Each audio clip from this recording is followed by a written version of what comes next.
Ongole parliament TDP అభ్యర్థి సిద్ధ రాఘవరావు ఎన్నికల ప్రచారంలో స్పీడ్ పెంచారు. ప్రకాశం జిల్లా గిద్దలూరులో ఎమ్మెల్యే అభ్యర్థి అశోక్ రెడ్డితో కలిసి మంత్రి సిద్ధ రాఘవరావు ఎన్నికల ప్రచారంలో పాల్గొన్నారు. గిద్దలూరు నియోజకవర్గంలో చేపట్టిన అభివృద్ధి పనులపై ఆయన వివరించారు. టీడీపీ అధికారంలోకి వచ్చిన తర్వాత వెలుగొండ ప్రాజెక్టు పూర్తి చేస్తామని హామీ ఇచ్చారు. మరోవైపు మంత్రి సిద్ధ రాఘవరావు కుటుంబ సభ్యులు ఎన్నికల ప్రచారంలో పాల్గొంటున్నారు. దోనకొండలో మంత్రి సిద్ధ రాఘవరావు భార్య లక్ష్మి పద్మావతి ఎన్నికల ప్రచారంలో పాల్గొన్నారు.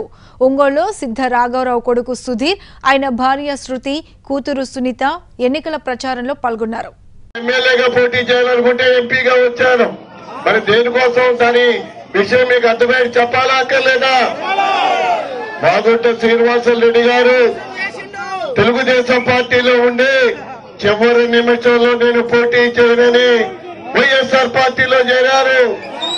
చేస్తే దానికి సమర్థవంతమైన పరిపాలన గాని నాయకత్వం గాని నువ్వైతే ధీటుగా ఉంటావని ముఖ్యమంత్రి గారు నన్ను పంపించటం జరిగిన. తమ్ముళ్ళు, సంక్షేమానికి పెద్ద పీటేశాం, అభివృద్ధికి పెద్ద పీటేశాం, సర్వీస్ కి పెద్ద పీటేశాం, రైతు రుణమాఫీ చేశాం. 24,500 కోట్ల రైతు రుణమాఫీ గాని, డాక్రా రుణమాఫీ గాని మన ఎన్ని కార్యక్రమాలు పూర్తి చేశాం. అదేవిధంగా రాష్ట్రంలో ఈరోజు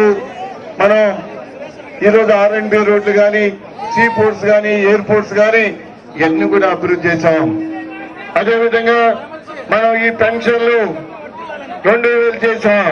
ఒక రాష్ట్రానికి ఒక పెద్దన్నగా 95 లక్షల మందికి 9,510 కోట్ల రూపాయలు ఇచ్చి ఈ రోజు తోబుట్టువులందరూ కూడా పసుపు కుంకుమ ఇవ్వటం జరిగింది. ఈ రోజు ఎస్సీ కార్పొరేషన్ కానీ, BC corporation, minority corporation, Vysya corporation, Brahmana corporation, Kapu corporation ద్వారా ఈ రోజు సబ్సిడీ రుణాలు కానీ, అదేవిధంగా వడ్డీ లేని రుణాలు ఇచ్చి ఈ రాష్ట్రంలో అందరిని కూడా ఆదుకున్నాం. పేదరికం లేని సమాజం తేవాలి. అనుకోని కారణాల వల్ల నేను లోక్సభకి అభ్యర్థిగా రావటం జరిగింది. నాకు ఒక పని చేయాలి, ప్రజల్లో ఉండాలి, ప్రజలను ఆదుకోవాలి అనే ధ్యేయంతో పనిచేసే వ్యక్తిని తప్ప నాకు రెండో ఆలోచన ఏర్పాటు చేస్తాం. ఇక్కడ మా పిఏని స్టాఫ్ ను పెడతాం, మీకు అందుబాటులో ఉంటాం, మీకు పనులు చేస్తాం. తప్పకుండా మీ అందరినీ అన్ని విధాలుగా కూడా ముందుకు తీసుకెళ్లే బాధ్యత నేను తీసుకుంటానని కూడా మీకు తెలియపరుస్తున్నాను.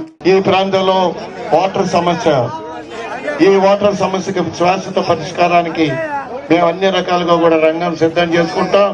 తప్పకుండా ముందు హెడ్ క్వార్టర్స్ పూర్తి చేసి అక్కడి నుంచి ప్రతి గ్రామాన్ని కూడా నీళ్లు ఇచ్చే బాధ్యత తీసుకుంటామని కూడా మీకు నేను మనస్ఫూర్తిగా తెలియపరుస్తాను. ముఖ్యంగా మరలా మీరంతా కూడా ఆలోచించాలి. ఈ రాష్ట్రానికి తెలుగుదేశం ప్రభుత్వం అవసరం, మనకి చారిత్రాత్మకం. తెలుగుదేశం ప్రభుత్వం రాకపోతే రాష్ట్రం చిన్నాభిన్నం అయింది. దానికి మీ అందరూ కూడా సహకరించాలి. నేను మిమ్మల్ని అందరూ ఒకటే కోరుతున్నాను, రాబోయే రోజుల్లో రేపు 11వ తారీఖు ఆ ఎలక్షన్స్ లో అశోక్ రెడ్డి గారిని ఎమ్మెల్యేగా, నన్ను ఎంపీగా మీరు భారీ మెజార్టీతో గెలిపించాలని మీ అందరూ కూడా కోరుతున్నాను.